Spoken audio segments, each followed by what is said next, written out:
Ever felt like the world owes you something? Like no matter how hard you try, someone or something is always in your way?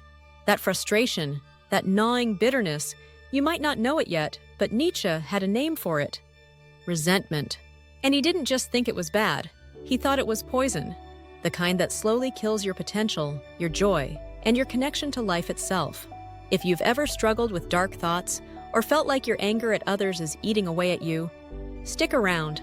Nietzsche's take might just change how you see yourself and the world around you. Nietzsche believed that resentment is a toxin to the human spirit. It's not just unpleasant, it's anti-life.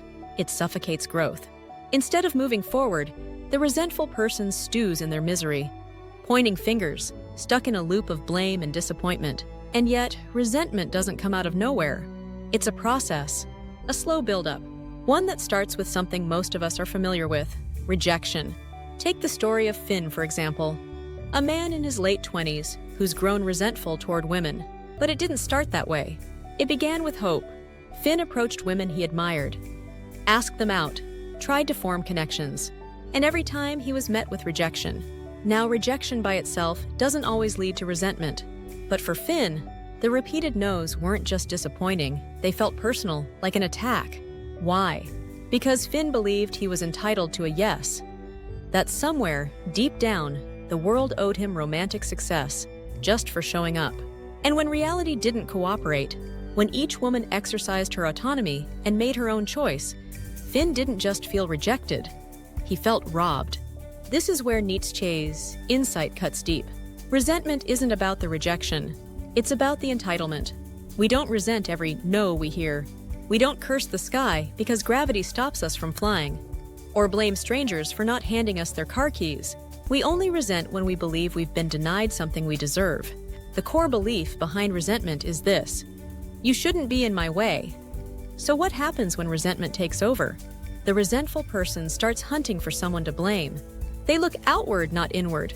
They begin to view life as a win-lose game, where the only way to win is for someone else to lose. And the truth is, resentment rarely ends well. If it stays bottled up, it turns toxic. If it's acted upon, it spreads damage. Sometimes on a personal level, sometimes on a societal one. Either way, both the resentful person and those around them lose. But Nietzsche wasn't just about pointing out problems. He hinted at a solution too. If resentment is built on the belief that others are blocking our path, then the antidote is the belief that no one can truly stand in our way but ourselves. Let that sink in.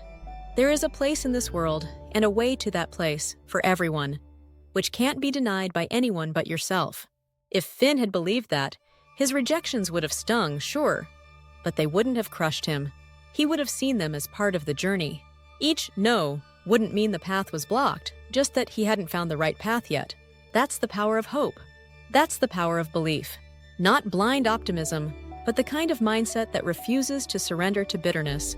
Now you might ask, but is that belief even true? Can it be proven? That's the beauty of it.